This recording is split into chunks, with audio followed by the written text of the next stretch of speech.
हाँ, welcome back जनता। हम बात कर रहे थे वेक्टर चैप्टर की, ठीक है ना। वेक्टर्स में हम लोगों ने अभी तक काफी कुछ देख रखा है, ठीक है। हम लोगों ने स्टार्ट किया था with physical quantity. So what was physical quantity? Physical quantities are those quantities which can be exactly measured, और मेजर करके जो उसकी वैल्यू आई थी that was known as magnitude of physical quantity, right. ठीक है, उसके सिवा हम लोगों ने देखा था फिर टाइप्स ऑफ फिजिकल क्वांटिटी। कितने टाइप्स थे हमारे पास? बेसिकली हम लोग दो टाइप में डिवाइड कर रहे थे, physical quantity having magnitude and direction, physical quantity having magnitude but no direction. समझ में आ रही ना बात? ठीक है, जो ऐसी फिजिकल क्वांटिटीज जिसमें मेरे पास कोई डायरेक्शन नहीं है उसको हम लोग बोलते थे स्केलर फिजिकल क्वांटिटी, ठीक है ना। उसके सिवा ऐसी फिजिकल क्वांटिटी जिसमें मेरे पास डायरेक्शन भी होती है, फिर से उसको दो टाइप में डिवाइड किया था, वेक्टर्स एंड टेंसर्स। वेक्टर मतलब एक ऐसी फिजिकल क्वांटिटी जिसमें मैग्नीट्यूड है, डायरेक्शन है and which obeys vector law of addition are known as vector physical quantity. उसके सिवा टेंसर क्या थी मेरे पास? Physical quantity having magnitude, direction but which does not obey vector law of addition are known as tensor physical quantity, ठीक है ना। दोनों के हमने एग्जांपल भी देखा था। वेक्टर में हम लोगों ने देखा था फोर्स के एग्जांपल, टेंसर में हम लोगों ने देखा था करंट के एग्जांपल। फिलहाल हम लोग को सिर्फ ध्यान देना है वेक्टर्स पे, ठीक है। हाँ, तो वेक्टर्स में हम लोगों ने देखा था कि खास बात ये रहती है कि उसके पास मैग्नीट्यूड है, डायरेक्शन है और वो vector law of addition follow करता है, ठीक है ना। फिर उसके बाद हम लोगों ने देखा था रिप्रेजेंटेशन ऑफ वेक्टर, ठीक है। अब वेक्टर को किस तरीके से लिखा जाता है, तो रिप्रेजेंटेशन ऑफ वेक्टर दो टाइप के थे मेरे पास। एक था एनालिटिकल रिप्रेजेंटेशन, एक था मेरे पास ग्राफिकल रिप्रेजेंटेशन। एनालिटिकल रिप्रेजेंटेशन क्या था सर? जिसमें मैं वेक्टर को एक वेरिएबल के टर्म्स में डिनोट करता हूँ। मान के चलो ए वेक्टर, तो ए वेक्टर को मैंने लिखा था ए बार, ठीक है। इसको पढ़ते थे हम लोग ए बार, ठीक है, या फिर इसी को हम लोग क्या लिख सकते थे? बोल्ड ए। हमारी बात ये तो हो गई मेरे पास वेक्टर की बात। अगर मुझे वेक्टर का सिर्फ मैग्नीट्यूड पता करना है, ठीक है, तो सिर्फ मैग्नीट्यूड को मैं मॉड ए वेक्टर लिख सकता था या फिर सिंपली ए लिख सकता था, ठीक है। वेरिएबल बताता है कि उसके पास कुछ ना कुछ मैग्नीट्यूड है, एरो बताता है उसके पास कुछ ना कुछ डायरेक्शन है। एरो हटा दो, सिर्फ वेरिएबल बचा, मतलब सिर्फ मैग्नीट्यूड की बात करें, ठीक है। अब डायरेक्शन कैसे रिप्रेजेंट करते हो हम लोग आगे देखेंगे। फिलहाल ये था मेरे पास एनालिटिकल रिप्रेजेंटेशन। इसके सिवा हम लोग ने देखा था sir graphical representation. What was graphical representation? किसी भी वेक्टर को हम लोग एक एरो से डिनोट कर सकते हैं, मतलब एक लाइन बेस से डिनोट कर सकते हैं, ठीक है। स्टार्टिंग पॉइंट को हम लोग बोलते थे टेल, एंडिंग पॉइंट को हम लोग बोलते थे हेड। सर मैरिड नबार, ठीक है। यहाँ पे लेंथ ऑफ एरो मुझे क्या बता रहा होता था सर? लेंथ ऑफ एरो मुझे बताता था मैग्नीट्यूड ऑफ वेक्टर, और डायरेक्शन ऑफ एरो मुझे क्या बताता था? Direction of vector. समझ में आ रही है बात? ठीक है, बहुत बढ़िया। यहां तक हम लोग ने सर बहुत चर्चा की इसके बारे में, बहुत एग्जांपल्स भी देखा था। उसके बाद मैंने आपको फिर वेक्टर लॉ ऑफ एडिशन बताया था कि वेक्टर लॉ ऑफ एडिशन भी दो टाइप के होते हैं। एक होता है ट्रायंगल लॉ ऑफ एडिशन, एक होता है पैरेललोग्राम लॉ ऑफ एडिशन। हम लोग ने क्या स्टार्ट कर लिया था? Triangle law of addition. Sir what was triangle law of addition? Triangle law of addition बोलता था कि मेरे पास vector sum of two sides of a triangle, vector sum of two sides of a triangle gives me the third side of the triangle, gives me the third side of the triangle। आइडियस नेम, ठीक है। A B, ये A starting at A ending at B, तो ये हो गया A B vector. Starting at B ending at C, तो ये हो गया मेरे पास बी सी वेक्टर। और जो रिजल्टेंट जो आया वो आया मेरे पास ए सी वेक्टर, ठीक है ना। अब वेक्टर सम ऑफ, अब किन दो वेक्टर्स का अपन लोग सम कर रहे हैं वो कैसे पता चलेगा? कंडीशन सर, जिसकी हेड और टेल मैच कर रही है, जिसकी हेड और टेल कोइंसाइड कर रही है, उन दो वेक्टर्स को मैंने ऐड किया था, उनके रिजल्टेंट से मुझे थर्ड साइड का ट्रायंगल मिला था। तो इसका स्टेटमेंट मैं क्या लिख सकता हूं? A B vector plus B C vector is equal to A C vector. समझ में आ रही बात? ये था मेरे पास triangle law of addition. Sir what was triangle law of addition? Vector sum of two sides of triangle gives me the third side. अब वो कोई भी दो साइड्स हो सकते हैं, ठीक है। द ओनली कंडीशन है जिन दो साइड्स को ऐड कर रहे हो, एक की हेड और दूसरी की टेल एक दूसरे से कोइंसाइड करनी चाहिए, ठीक है। जहां पे कंडीशन सेटिस्फाई कर रही है वहां पे आप ट्रायंगल लॉ ऑफ एडिशन लगा सकते हो। बहुत बढ़िया, ठीक है। अब वेक्टर लॉ ऑफ एडिशन को और अच्छे से पढ़ने के लिए हम लोगों ने दो चीजें पढ़ी थी। एक थी मेरे पास पैरेलल शिफ्ट ऑफ वेक्टर्स और एक था मेरे पास एंगल बिटवीन टू वेक्टर्स, ठीक है। सो what was parallel shift of vectors? हमको पता है किसी भी वेक्टर में दो मेन चीज होनी चाहिए, मैग्नीट्यूड एंड डायरेक्शन, ठीक है। मैग्नीट्यूड लेंथ से डिनोट करते हैं, डायरेक्शन एरो की डायरेक्शन से डिनोट करते हैं। So parallel shift of vector बताता था कि मैं किसी भी वेक्टर को उठा के कहीं भी और रख सकता हूं, किसी भी वेक्टर को उठा के मैं कहीं भी और रख सकता हूं, कंडीशन क्या होनी चाहिए कि उसकी लेंथ भी चेंज नहीं हो रही है और उसका डायरेक्शन भी चेंज नहीं हो रहा है। आईओएस में इसको बोलते हैं पैरेलल शिफ्ट ऑफ वेक्टर्स। कैसे इसको शिफ्ट कर दिया? अगर लेंथ चेंज नहीं हुई, मतलब जितना मैग्नीट्यूड पहले था अभी भी उतना ही मैग्नीट्यूड है, बहुत बढ़िया, अभी भी मेरे पास उतना ही मैग्नीट्यूड है। जो डायरेक्शन पहले था अभी भी वही डायरेक्शन है, मतलब मैग्नीट्यूड भी वही, डायरेक्शन भी वही, तो क्या वेक्टर चेंज हुआ होगा क्या? नहीं सर। ठीक है, तो किसी भी वेक्टर को मैं उठा के कहीं पर भी और रख सकता हूँ सच दैट लेंथ जितनी थी अभी भी उतनी होनी चाहिए और डायरेक्शन जो पहले था अभी भी उतना ही होना चाहिए। अब क्योंकि डायरेक्शन सेम है तो मतलब ये दोनों एक दूसरे से पैरेलल होंगे, इस वजह से इसको बोलते हैं पैरेलल शिफ्ट ऑफ वेक्टर। ठीक है ना? हाँ, उसके बाद हम लोगों ने देखा था एंगल बिटवीन टू वेक्टर्स। अब कोई भी दो वेक्टर्स को मैं लाइन रे से डिनोट कर रहा हूँ और कोई भी दो लाइन के बीच में मेरे पास कुछ ना कुछ तो एंगल फॉर्म हो रहा होगा। ठीक है, अब वो एंगल पता करने के लिए मेरे पास ये जरूरी था कि मैं उन दो वेक्टर्स को इंटरसेक्ट करा सकूं। समझ में आ रही बात? अगर मेरे पास वेक्टर्स दो हवा में लटके हुए भाई तो उसके बीच में एंगल बताना थोड़ा मुश्किल हो जाता है। ठीक है, तो एंगल बताने मतलब वो दो लाइन रेज आपस में इंटरसेक्ट होना चाहिए, तो इंटरसेक्ट करने के लिए मैंने पैरेलल शिफ्ट कर दिया। ठीक है, तो एंगल बिटवीन टू वेक्टर्स क्या होता है कि अगर दो वेक्टर्स मान के चलो ए बी सी, अगर ये starting at A ending at C है तो this is A C vector, starting at A ending at B है तो this is A B vector. ठीक है, एंगल बिटवीन टू वेक्टर्स क्या होता है? The angle form between the two line rays representing the vector, the angle form between the two line rays representing the vector. लेकिन वो angle हम कब define कर सकते हैं? जब ताल से ताल मिला, जब टेल से टेल मिलती है। समझ में आ रही ना बात? ठीक है, तो जब टेल से टेल मिल रही है उन दो वेक्टर्स के बीच में जिनका एंगल हमको डिफाइन करना है, जिनके बीच में एंगल डिफाइन करना है। ठीक है, तो जिनके बीच में एंगल डिफाइन करना है, जब उनका टेल से टेल कोइंसाइड हो जाता है तो the angle formed is known as angle between the vectors. समझ आ रही बात? तो जब तक ये कंडीशन सेटिस्फाई नहीं हो रही तब तक आप उसको एंगल बिटवीन द वेक्टर्स नहीं बोल सकते। समझ में आ रही ना बात? ठीक है, चलो गुड। इसके सिवा मैंने आप लोगों को कुछ होमवर्क दिया था, पहले वो होमवर्क देखते हैं फिर आगे बढ़ते हैं।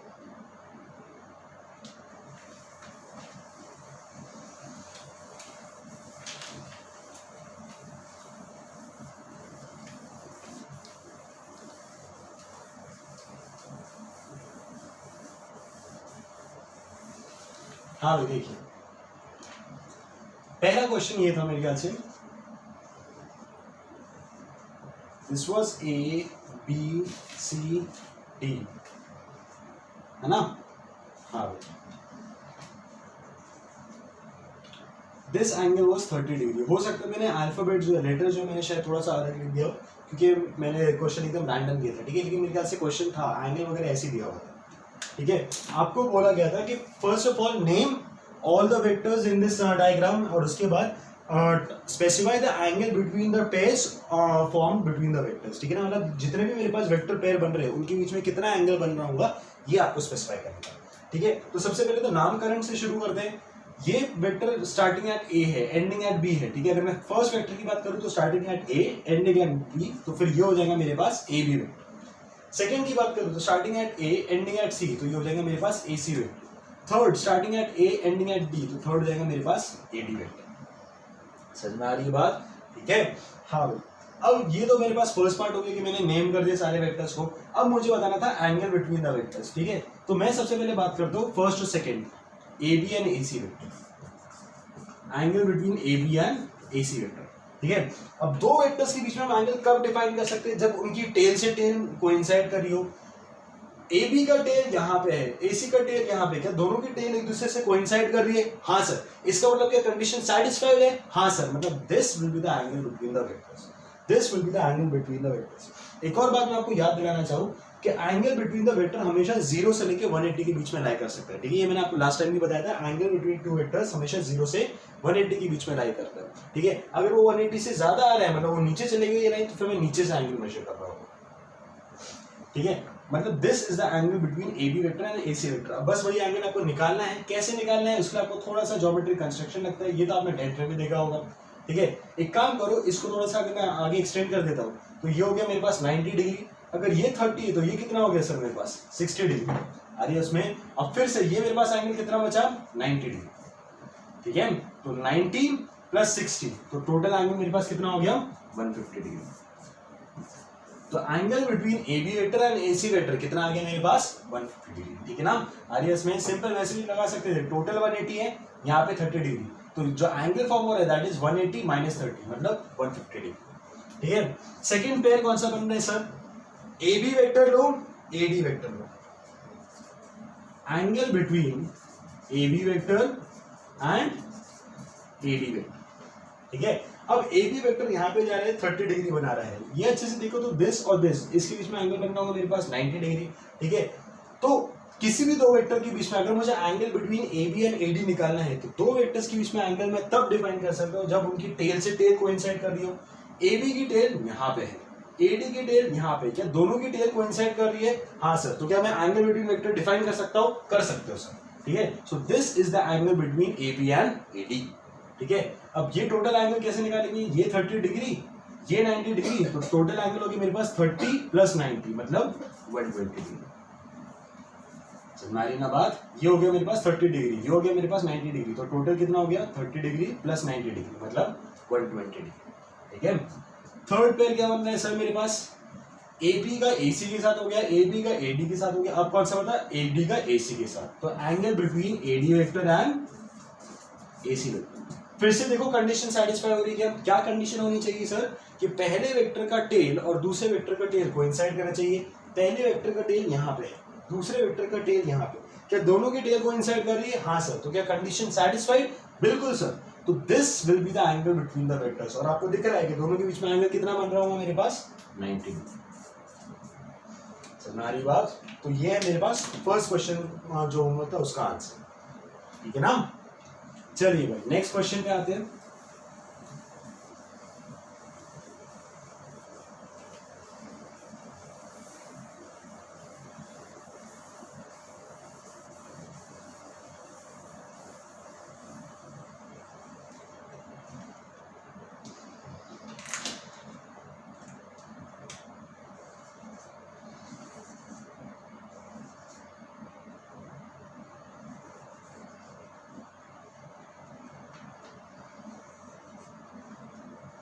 This was D, this was F, E and G, ठीक है ना। ये आपके पास दिया गया था और उसके बाद ये इंफॉर्मेशन दी गई थी कि जितने भी वेक्टर्स है उनके बीच में मेरे पास इक्वल एंगल फॉर्म कर रहे हैं, ठीक है। वो इक्वली इंक्लाइंड थे एक दूसरे से, ठीक है। मतलब जितना एंगल यहाँ पे फॉर्म हो रहा होगा उतना ही एंगल यहाँ पे फॉर्म हो रहा होगा, उतना ही एंगल यहाँ पे फॉर्म हो रहा होगा। आगे इसमें अब मुझे पता है कि टोटल एंगल कितना होता है सर 360 डिग्री। तो अगर मान के चलो ये एंगल थीटा है तो ये एंगल भी थीटा दिया है, ये एंगल भी थीटा दिया है, और टोटल एंगल होता कितना मेरे पास 360, मतलब theta plus theta plus theta मतलब 3 theta is equal to 360 degree. तो थीटा की वैल्यू कितनी आ गई भाई साहब 120 डिग्री। आ रही है समय, थीटा की वैल्यू मेरे पास कितनी आ गई 120 डिग्री। मतलब मुझे ये समझ में आ गया कि किसी भी दो लाइन जो यहाँ पे जो मेरे पास लाइन रिप्रेजेंट की गई है उनके बीच में एंगल कितना रहेगा मेरे पास 120 डिग्री, ठीक है। उसके बाद सबसे पहले आपको फर्स्ट पार्ट क्या था कि नेम द वेक्टर्स, कौन से वेक्टर्स है। तो सबसे पहले नाम करण से शुरू करते हैं भाई साहब। फर्स्ट इस वेक्टर को बोलते हैं, ठीक है, starting at D ending at E, so this is D E vector. इसकी बात करूं, क्या ये स्टार्ट डी से हो रहा है क्या? नहीं सर, यहाँ पे देखो इसका एरो दिखाई दे रहा है, मतलब यहाँ पे उसका हेड है, मतलब ये स्टार्ट हो रहा है एफ से, एंड हो रहा है डी पे, so this is F D vector. Third की अगर मैं बात करूं, starting at D ending at G, and कहां पे होता है? जहां पे एरो है, जहां पे एरो है वहां पे एंड होता है। तो starting at D ending at G, so this is D G vector. समझ में आ रही बात? तो भाई साहब नामकरण हो गया मेरे पास, this is D E vector, this is F D vector, this is D G vector, ठीक है।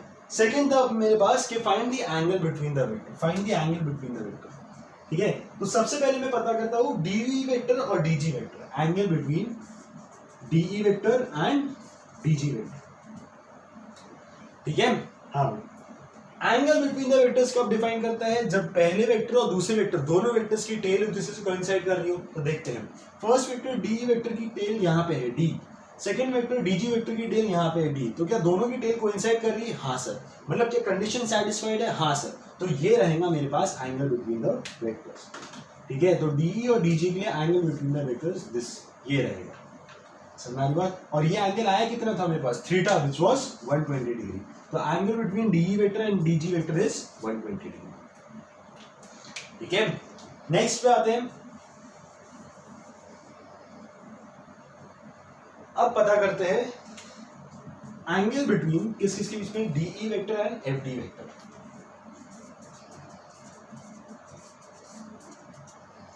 हाँ भाई, मेरे पास एंगल बिटवीन द वेक्टर्स की कंडीशन क्या होती है सर कि दोनों वेक्टर्स की टेल कोइंसाइड होनी चाहिए। चलो देखते हैं।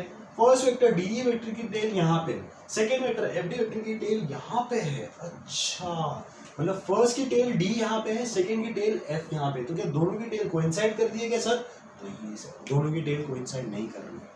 तुम्हारी बात, तो अगर टेल मेरे पास कोइंसाइड नहीं करी तो क्या कंडीशन सेटिस्फाई हुई क्या? नहीं। अगर कंडीशन ही सेटिस्फाई नहीं हुई तो this is not the angle between the vectors. तुम्हारी बात, तो ये नहीं है मेरे पास एंगल बिटवीन द वेक्टर्स, क्योंकि पहले का हेड और दूसरे की टेल कोइंसाइड कर रही है, लेकिन कंडीशन क्या थी? दोनों की टेल्स कोइंसाइड करनी चाहिए। तो this is not the angle between the vectors. समझ में आ रही है बात? समझा नहीं समझा? ठीक है, तो सर अब हम क्या करेंगे? अभी तो मेरे पास टेल और टेल कोइंसाइड कर ही नहीं रही है, तो टेल और टेल कोइंसाइड नहीं कर रही, तो देखो मैं क्या जुगाड़ करता हूँ। ठीक है, एक काम करता हूँ, फॉर बेटर अंडरस्टैंडिंग में तीसरे वेक्टर को मिटा देगा। ठीक है, फालतू में कंफ्यूजन होगा। ठीक है, हाँ। अब जब मेरे पास कंडीशन सेटिस्फाई नहीं हो रही है, दोनों की टेल मैच नहीं कर रही, तो मैं क्या कर सकता हूँ सर? सर मैं एक काम जरूर कर सकता हूँ। अगर दोनों की टेल कोइंसाइड कराना है, दोनों की टेल कोइंसाइड कराना है, तो मैं क्या करता हूँ? इस वेक्टर को उठाकर आगे रख देता हूँ। इस वेक्टर को उठाकर आगे रख देता हूँ। इसको अपन लोग क्या बोलते थे? Parallel shift of vector. इसी को हम लोग क्या बोलते थे? Parallel shift of vector. मैं किसी भी वेक्टर को पैरेलली शिफ्ट तो कर सकता हूँ, हाँ या नहीं? अपने हिसाब से मैं कहीं पर भी रख सकता हूँ। तो मैं एफ डी वेक्टर को उठा के आगे रख देता हूँ such that F D vector का टेल और डीई वेक्टर का टेल अब कोइंसाइड कर जाएगा। बात, मैं एफ डी वेक्टर को उठा के मैंने आगे रख दिया, तो यहाँ पे आगे मेरे पास एफ डी वेक्टर। समझ बात? ठीक है, इसको पैरेलल शिफ्ट करके मैंने आगे रख दिया सच दैट सेकंड वेक्टर का टेल और फर्स्ट वेक्टर का टेल अब कोइंसाइड कर रहा होगा। समझा नहीं समझा? ठीक है, तो बेटा घी अगर सीधी उंगली से नहीं कर रहा था तो उंगली टेढ़ी करना पड़ता है। समझ आ रही ना बात? ठीक है, तो कुछ ना कुछ तो जुगाड़ लगाना था। अब क्योंकि मेरे पास टेल मैच नहीं करी थी, तो टेल कोइंसाइड नहीं करी थी, तो कोइंसाइड करने के लिए मैंने वेक्टर को आगे शिफ्ट कर दिया भाई साहब। समझा नहीं समझा?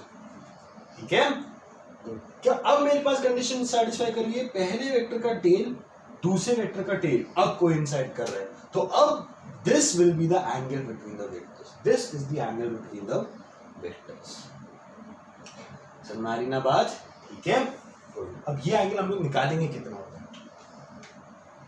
मुझे पता था कि जब मैंने एफ डी वेक्टर मेरे पास ओरिजिनली यहाँ पे था, ठीक है, जब मेरे पास एफ डी वेक्टर यहाँ पे था, तो this angle was coming to be theta. याद करो जो मैंने आपको बताया था, थीटा थीटा थीटा। ठीक है, वापस तीसरा वेक्टर बना लेते एक बार।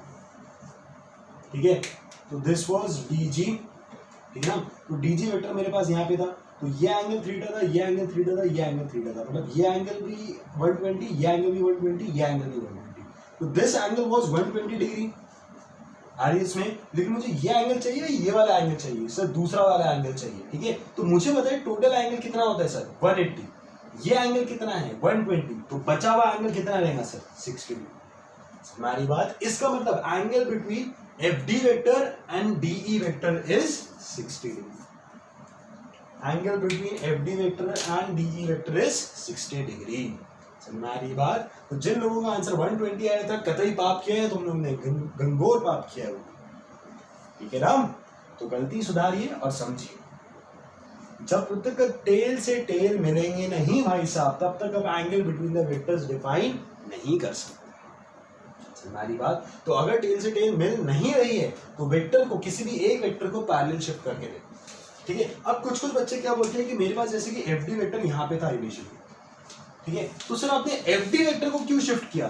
डीई वेक्टर को पीछे शिफ्ट नहीं कर सकते थे क्या? डीई वेक्टर को मैं पैरेलल शिफ्ट करके यहाँ पे ला सकता था सच दैट अब टेल इसकी और दूसरे की, पहले वेक्टर की टेल और दूसरे वेक्टर की टेल कोइंसाइड कर जाती। सर मैं ऐसा नहीं कर सकता था क्या? बिल्कुल वैसा भी कर सकते थे। देखो कैसे, मान के चलो मैंने एफ डी को शिफ्ट करने की जगह,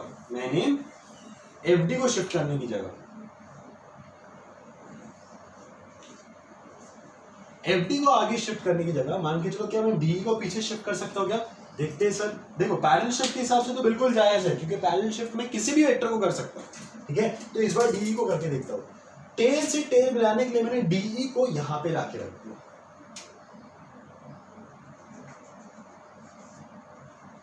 this is D vector. Tail से टेल मिलाने के लिए मैंने डीई वेक्टर को यहां पे लाके रखा। क्या पहले वेक्टर की टेल और दूसरे वेक्टर की टेल क्या अब कोइंसाइड कर रही है? हाँ सर। तो क्या अब मेरी कंडीशन सेटिस्फाइड है? हाँ सर।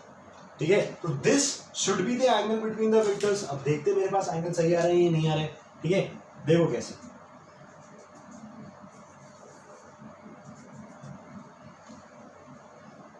इनिशियली डीई वेक्टर यहां पे था मेरे पास, ये एंगल कितना आ रहा था सर? 120 डिग्री। ये एंगल कितना आ रहा था? 120 डिग्री आ रही इसमें। अब अगर मेरे पास ये एंगल 120 है और ये दोनों पैरेलल लाइन है, क्योंकि मैंने पैरेलल शिफ्ट किया, मतलब ये दोनों एक दूसरे से पैरेलल रहेंगे।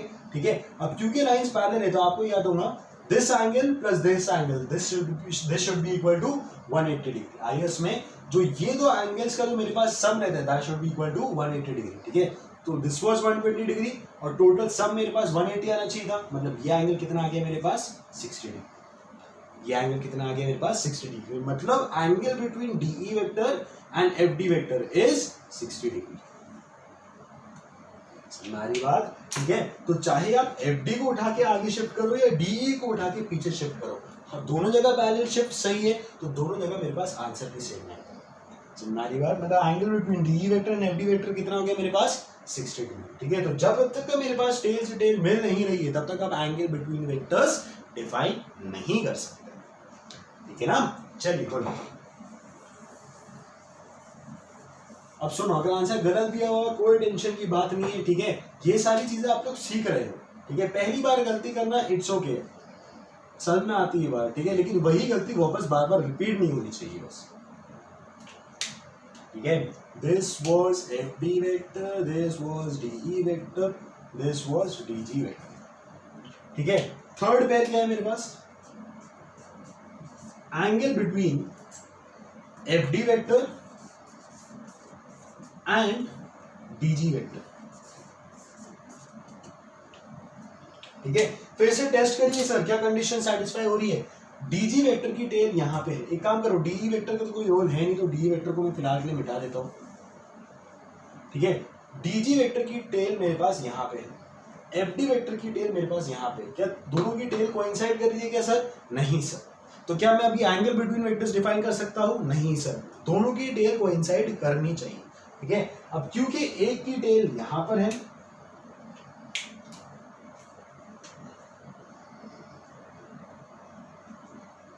क्योंकि एक की टेल यहां पे है, दूसरी की टेल यहां पे है, तो कंडीशन सेटिस्फाई नहीं होगी, तो फिलहाल तो एंगल बिटवीन वेक्टर्स डिफाइन नहीं कर सकते।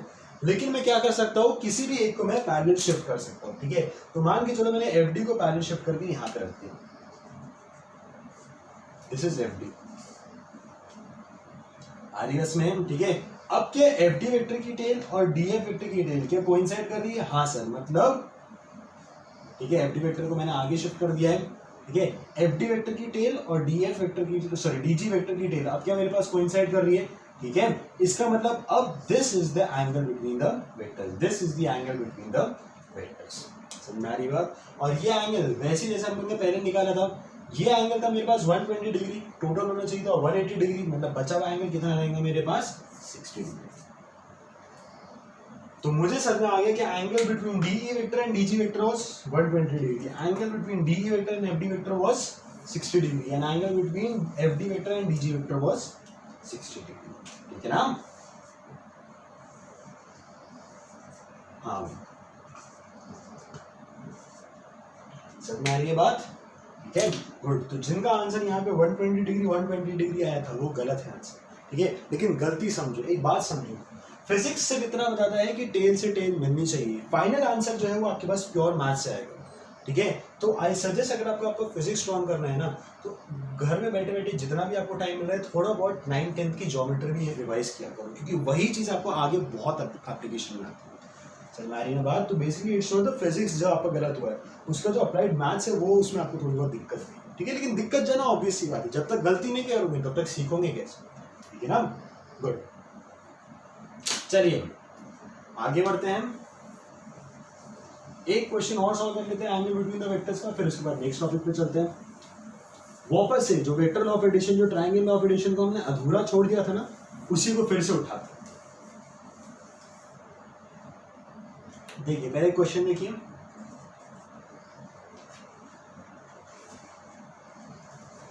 भाई कंडीशन जरूर देख लेना, क्या टेल से टेल मिल रही है या फिर नहीं।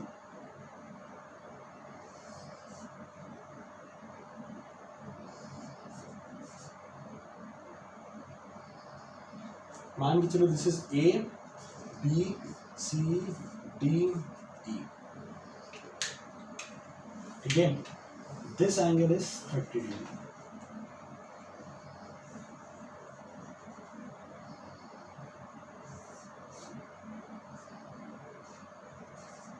हाँ, दिस एंगल इज 30 डिग्री, ठीक है। कितने वेक्टर्स है मेरे पास, एक दो तीन चार वेक्टर्स है सर मेरे पास, ठीक है।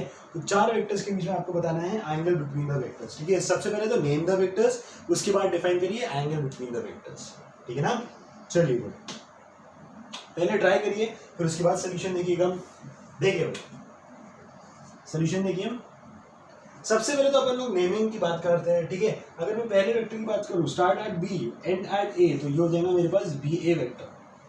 दूसरी की बात करूं तो start at C end at A, तो this is C A vector.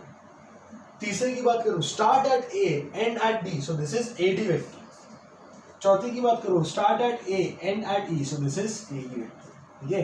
हमारी बात, जहां पे भी मेरे पास एरो दिखाई दे रहा है वहां पे वेक्टर एंड हो रहा होता है, ठीक है। जहां पे एंड हो रहा है दूसरी जगह पे स्टार्ट हो रहा होगा, ऑब्वियस ही बात है। इस वजह से बोल दिया यहाँ पे A starting point, E ending point, so this is A E vector, ठीक है। हाँ भाई, तो मेरे पास नेमिंग तो सही आ गई sir, B A vector, C A vector, A D vector, A E vector, ठीक है। अब बताते हैं हम लोग एंगल बिटवीन द वेक्टर्स, ठीक है। अब आप लोग को याद होगा पिछले क्वेश्चन में, ठीक है, एक बार पिछला क्वेश्चन में आपको थोड़ा सा बता दूं। पिछला क्वेश्चन जब मेरे पास ऐसा था डी ई एफ जी, ठीक है, मैंने सबसे पहले एंगल कौन से दो वेक्टर्स के बीच में लगाया था, एंगल बिटवीन मैंने डीई वेक्टर निकाला था और डीजी वेक्टर। याद करो, मैंने सबसे पहला पार्ट डीई वेक्टर और डीजी वेक्टर लिया था, मैंने ये दो वेक्टर्स के बीच का एंगल निकाला था। सर आपने यही दो पहले क्यों लिया था, क्योंकि मुझे पहले ही दिख गया था, मैंने पहले यही देख लिया था कि पहले वेक्टर का टेल, कौन से दो ऐसे वेक्टर्स हैं जिनकी टेल कोइंसाइड कर रही है, मैंने पहले ही देख लिया था ऐसी कौन सी दो वेक्टर्स हैं जिनकी टेल कोइंसाइड कर रही है। समझ में बात, एंगल बिटवीन वेक्टर्स की कंडीशन क्या होती है, दोनों की टेल कोइंसाइड करनी चाहिए। तो मैंने पहले ही ये देखा था कि कौन से ऐसे दो वेक्टर्स हैं जिनकी टेल कोइंसाइड कर रही है, तो डीई वेक्टर और डीजी वेक्टर। तो क्योंकि टेल कोइंसाइड कर रही थी तो आप डायरेक्टली एंगल बिटवीन वेक्टर्स निकाल सकते हो, कुछ भी पैरेलल शिफ्ट करने की जरूरत नहीं थी।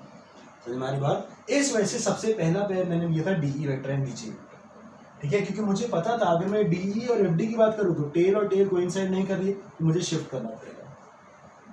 एफडी वेक्टर और डीजी वेक्टर लेता हूं तो टेल और टेल कोइंसाइड नहीं कर रही, तो फिर से शिफ्ट करना पड़ेगा। समझ में आ रही बात। तो जो ऐसा पेयर सबसे पहले लिया करो जिनकी मेरे पास टेल कोइंसाइड करती है। समझ में आ रही बात, क्योंकि इंसान होता है भाई साहब आज से, उसका काम जितना मिनिमाइज होगा उतना ज्यादा फायदेमंद रहेगा, ठीक है ना। तो इस वजह से हम लोग सबसे पहले तो ये चेक कर लेते हैं कि कौन से ऐसे वेक्टर्स है भाई साहब जिनका टेल कोइंसाइड कर रहा हो, जिनका टेल कोइंसाइड कर रहा हो। समझ में आ रही ना बात, ठीक है। हाँ, अगर मैं देखूं बी ए वेक्टर की टेल यहाँ पे, सभी की टेल मार्क करते हुए चलता हूं, सी ए वेक्टर की टेल यहाँ पे, ए डी वेक्टर की टेल यहाँ पे है, ए ई वेक्टर की टेल यहाँ पे, मतलब कौन से दो वेक्टर्स हैं जिनकी टेल कोइंसाइड कर रही होगी, ए डी एंड ए ई। तो सबसे पहले मैं किसके बीच का एंगल बताऊंगा, angle between A D vector and A E vector. समझ में आ रही बात, क्योंकि मेरे पास पहले से कंडीशन सेटिस्फाई है, मतलब डायरेक्टली एंगल बता सकते हो। ए ई वेक्टर और ए डी बी वेक्टर के बीच में मेरे पास एंगल कितना बन रहा है sir, 30 degree. So the angle between A D and A E is 30। क्यों, क्योंकि कंडीशन सेटिस्फाई हो रही है, ए ई का टेल एंड ए डी का टेल दोनों एक दूसरे से कोइंसाइड कर रहे हैं, तो angle between the vectors is 30 degree, ठीक है। अब मुझे पता है कि बाकी तो और ऐसे कोई भी नहीं जिनका मेरे पास टेल कोइंसाइड कर रहा होगा, ठीक है। तो अब आप रैंडमली कोई भी लेके चलो, ठीक है। अब मैंने ए डी और ए ई का निकाल दिया, अब मैं ए डी और सी ए निकालता हूँ, angle between A D vector and C A vector, angle between A D vector and C A vector, ठीक है। तो जब मुझे ए डी और सी ए के बीच में एंगल निकालना है तो बाकी दो वेक्टर से मुझे कोई लेना है नहीं, तो बाकी दो वेक्टर्स को मैं हटा देता हूँ, ठीक है। This was it.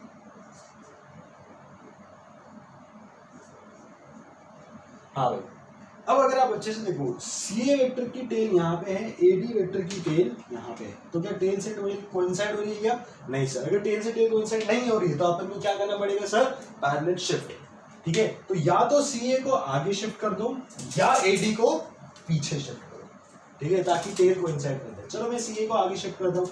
अगर मैंने सी ए वेक्टर को आगे शिफ्ट कर दिया, सी ए वेक्टर को मैं आगे शिफ्ट करता हूँ तो मेरे पास सी ए वेक्टर यहाँ पे आ गया। Now this is C A vector. तो सी ए वेक्टर की tail and A D vector की टेल क्या अब कोइंसाइड कर रही है? हाँ सर, मतलब क्या मेरे पास ताल से ताल मिल चुकी है, टेल से टेल मिल चुकी है, मतलब this is the angle between the vectors. The angle between A D vector and C A vector कितना आ गया मेरे पास? 90 डिग्री। ठीक है, वैसे और कितने पेयर बन रहे हैं उनके बीच का एंगल आप लोग निकाल के मुझे बताइए कितना है, ठीक है ना। चलिए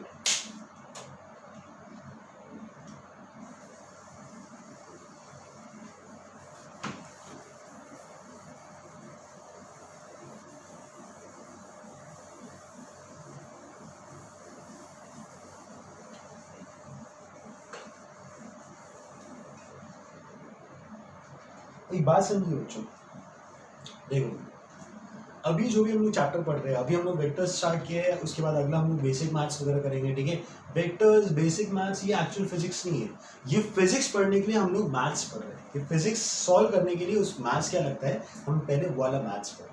सलमानी बात मैंने आपको पहले बताया था, physics is pure emotion, maths उसकी लैंग्वेज है। तो सबसे पहले हम लोग लैंग्वेज सीखता है बच्चा, उसके बाद बोलना शुरू करता है कि क्या क्या है। और इसमें अगर मान के चलो उसको लैंग्वेज ही नहीं पता तो आता था बताता करते रहेगा, लेकिन कुछ बोल पाएगा क्या? नहीं। समझ ना बात। तो इस वजह से लैंग्वेज सीखना पहले जरूरी है, उसके बाद हम लोग इमोशंस को कन्वर्ट करेंगे। ठीक है ना। तो पहले हम लोग फिजिक्स का लैंग्वेज सीख रहे हैं विच इज मैथ्स, फिर उसके बाद आगे हम लोग फिजिक्स सीखेंगे। तो फिजिक्स आपका स्टार्ट होगा काइनेमेटिक्स से, थर्ड चैप्टर में। ठीक है ना। हाँ देखिए सुना ट्रायंगल ऑफ एडिशन की हम लोग बात कर रहे थे। सर ट्रायंगल ऑफ एडिशन क्या बता रहा था कि vector sum of two side of triangle, vector sum of two sides of triangle gives me the third side of the triangle, gives me the third side of the triangle। मतलब ये vector होगा ए B vector, ये होगा मेरे पास B C vector, और resultant जो आ रहा था मेरे पास ए सी वेक्टर। कंडीशन क्या थी मेरे पास, फर्स्ट वेक्टर और सेकंड वेक्टर का हेड और टेल कोइंसाइड करना चाहिए, तब मैं ट्रायंगल लॉ ऑफ एडिशन लगा सकता हूँ। तो मैंने बोल दिया था A B vector plus B C vector is equal to A C vector. Sir इतनी सारी condition, angle between the vector में टेल और टेल देखना पड़ता है, vector sum triangle of addition में अपने पास हेड और टेल देखना पड़ता है। सर इतनी कंडीशन कौन याद रखेगा? बेटा याद रखने की जरूरत ही नहीं। अभी स्टार्टिंग में आपको ये ज्यादा दिखाई दे रहा है, लेकिन आप इसको इतना ज्यादा यूज करोगे, इतनी बार यूज करोगे कि अपने आप ही आपको याद हो जाएगा। ठीक है ना। तो इसका टेंशन मत लो, बस समझो इसको।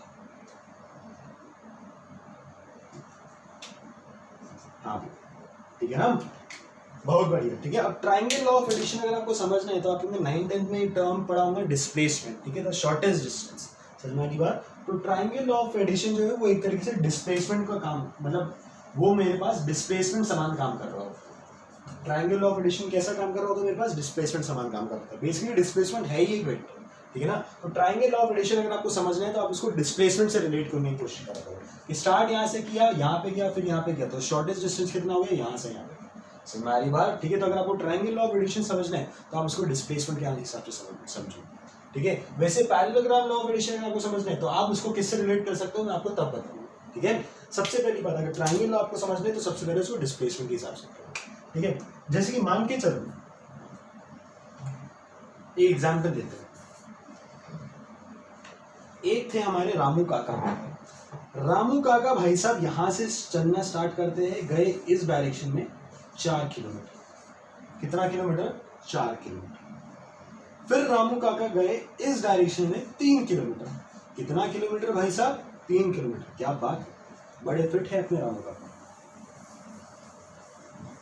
ठीक है, तो अगर मान के चलो मैं रामू काका का मोशन देखता हूँ, ठीक है, कि रामू काका गए कहां से कहां तक, रामू काका गए कहां से कहां तक। तो पहले रामू काका चले यहां से यहां तक, फिर रामू काका चले यहां से यहां तक। ठीक है, तो इफेक्टिवली रामू काका ने स्टार्ट यहां पे किया था और एंड यहां पे किया था। इफेक्टिवली रामू काका इतना चले हैं, आरियस में इफेक्टिवली रामू काका इतना चले हैं। ठीक है, अगर ये एंगल है मेरे पास 90 डिग्री, ये एंगल मेरे पास 90 डिग्री। ठीक है, तो इसकी आप लेंथ निकाल सकते हो using Pythagoras theorem. This is 4, this is 3, तो पाइथागोरस से इसकी लेंथ आएंगी मेरे पास 5 किलोमीटर। कितनी लेंथ आएंगी मेरे पास? 5 किलोमीटर। समझ में आ रही ना बात। ठीक है, हाँ ये एक एग्जाम्पल है। ठीक है, मान के चलो दिस इज एग्जाम्पल 1। ठीक है, अब सुनिए, ट्राइंगल लॉ ऑफ एडिशन का स्टेटमेंट अगर आपको अच्छे से याद होगा तो मैंने आपको बोला था vector sum of two sides of triangle. और इसमें the sum of two sides of triangle नहीं बोला था, मैंने बोला था vector sum of two sides of triangle. ठीक है, क्या डिफरेंस है, एक वर्ड की वजह से क्या डिफरेंस क्रिएट हो रहा है वो मैं आपको समझाता हूँ। जैसे कि अगर मैंने आपको बोला था sum of two sides of triangle, sum of two sides of triangle, ठीक है, पहला साइड कितना था मेरे पास 4 किलोमीटर, ठीक है, रिजल्टेंट मत देखो, जिनको मैं ऐड कर रहा हूं उनको देखो। पहला था मेरे पास 4 किलोमीटर, दूसरा था मेरे पास 3 किलोमीटर। मैंने आपको बोला था सिर्फ सम करना है, वेक्टर सम बोला था कि मैंने मान के चलो मैंने वेक्टर सम नहीं बोला होता, मैंने बोला होता कि sum of two sides of triangle. अगर मैंने सिर्फ बोला होता sum of two sides of triangle, ठीक है, अगर मैंने बोला होता sum of two sides of triangle, तो पहला था 4 किलोमीटर, दूसरा था 3 किलोमीटर, तो 4 और 3 का सम कितना होता है 7। 4 और 3 का सम कितना होता है 7 किलोमीटर, ठीक है। लेकिन अगर मैंने बोला है vector sum of two sides of triangle, मैंने बोला है vector sum of two sides of triangle, मतलब आपको सिंपली उसको नंबर के समान ऐड नहीं कर रहे हैं, सिंपली आपको नंबर के हिसाब से ऐड नहीं करना है, आपको उसका एडिशन डायरेक्शन के हिसाब से भी करना है, आपको उसका एडिशन डायरेक्शन के हिसाब से भी करना है। तो 4 किलोमीटर इस डायरेक्शन में, 3 किलोमीटर इस डायरेक्शन में, तो रिजल्टेंट आया इस डायरेक्शन में। तुम्हारी बात, तो रिजल्टेंट आया इस डायरेक्शन में। तो अब मेरे पास 4 और 3 का वेक्टर सम कितना आ रहा है सर 5 किलोमीटर। कितना आ रहा है सर मेरे पास 5 किलोमीटर। समझ आई बात। तो सिंपल सम या फिर वेक्टर सम में क्या डिफरेंस होता है, समझ आई बात। जब मैंने सिंपली सम बोला है तो सिंपली सम मतलब डायरेक्शन से कोई लेने देना नहीं है, 4 इस डायरेक्शन में 3 इस डायरेक्शन में, कोई फर्क नहीं पड़ता, पहले 4 गया बाद में 3 गया, मतलब मैं टोटल 7 गया, ठीक है, दिस इज द सम। अगर मैंने आपको बोला है वेक्टर सम, वेक्टर सम मतलब अब डायरेक्शन के हिसाब से आपको देखना पड़ेगा। तो 4 भाई साहब में गया था इस डायरेक्शन में, 3 गया था मैं ऊपर के डायरेक्शन में, तो मेरे पास नेट में गया हूं 5 किलोमीटर इस डायरेक्शन। हमारी बात ठीक है। इस वजह से आपको डेफिनेशन में दिया हुआ गया था the vector sum of two sides of triangle gives me the third side of the triangle. समझा, ठीक है, गुड। जैसे कि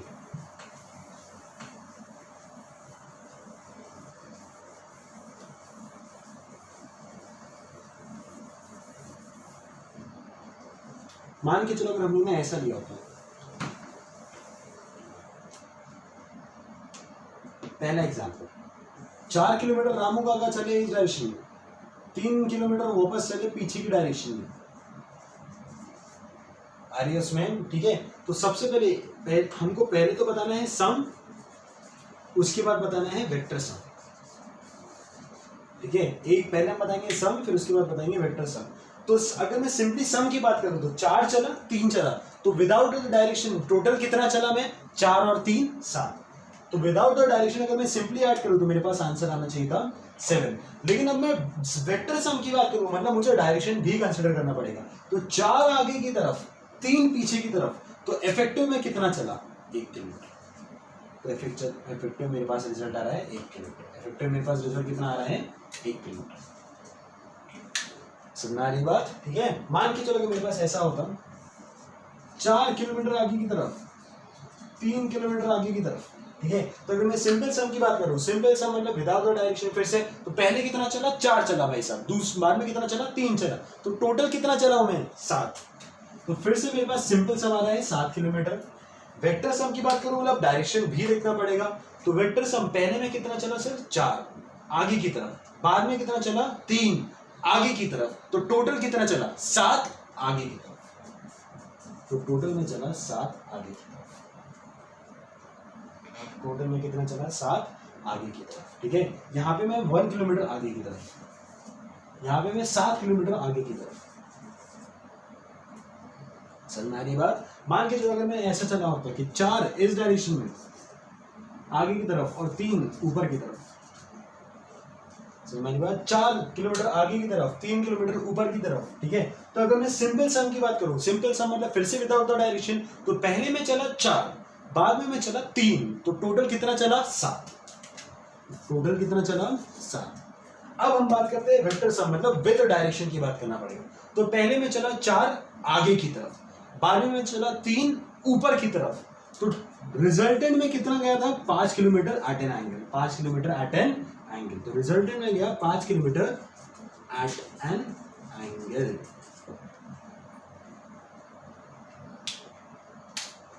समझ आ रही बात? समझा नहीं समझा? ठीक है, गुड। तो इसका मतलब अगर मैंने सिंपल सम की बात की होती तो उसका रिजल्ट कभी चेंज नहीं हो सकता, लेकिन जब मैंने वेक्टर सम की बात की तो उसका रिजल्ट चेंज हो सकता है। समझ आई बात? तो ये नए दौर का एडिशन है, समझा?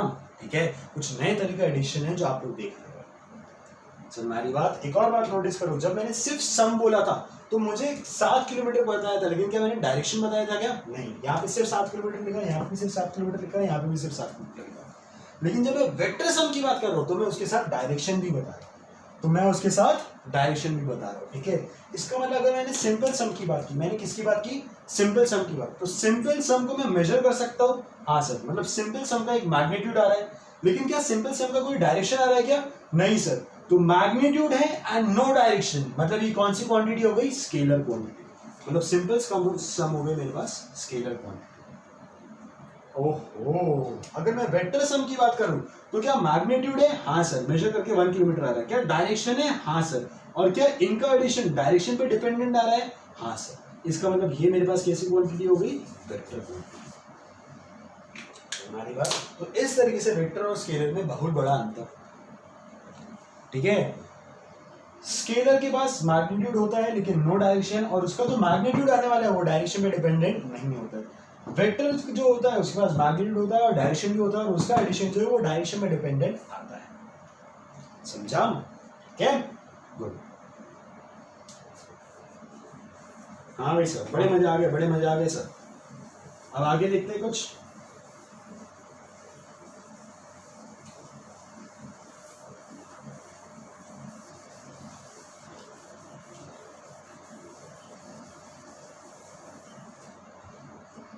अब देखिए, हमने vector triangle law of addition में क्या देखा था कि ये था मेरे पास, जो अभी मैंने एग्जांपल देखा था, ये था मेरे पास 4 किलोमीटर, ये था मेरे पास 3 किलोमीटर। तो जो रिजल्टेंट आ रहा था वो आ रहा था मेरे पास 5 किलोमीटर। रिजल्टेंट मेरे पास कितना आ रहा था? 5 किलोमीटर। ठीक है, और ये मैंने रिजल्टेंट निकाला था कैसे था? Using Pythagoras theorem. कब लगाते हैं पाइथागोरस? जब मेरे पास एक एंगल 90 डिग्री लेते हैं। आर्यनवास में तो ये था 4, ये था 3, तो मेरे पास रिजल्टेंट आ रहा था 5। ठीक है सर, बहुत मजा आया, बड़े मजे आ गए। लेकिन मान के चलो अगर मैं 4 चला होता आगे की तरफ और 3 ऊपर की जगह मैं अगर एट एन एंगल गया होता, कुछ दूसरे एंगल पे गया होता, मैं 3 किलोमीटर यहाँ पे, तो अब मेरे पास रिजल्टेंट इतना आया होता। क्या इसकी लेंथ भी 5 होती? क्या नहीं, 5 से तो ज्यादा ही होती। हमारी बात 5 से तो ज्यादा होती। हमारी बात। तो अब रिजल्टेंट की लेंथ कैसे निकालते हैं? ठीक है, हमारी बात। रिजल्टेंट की लेंथ कैसे निकालते हैं और रिजल्टेंट कितने एंगल पे आ रहे हैं वो कैसे निकालते हैं, वो हम लोग देखेंगे नेक्स्ट लेक्चर में। ठीक है, so that will be the triangle law of addition.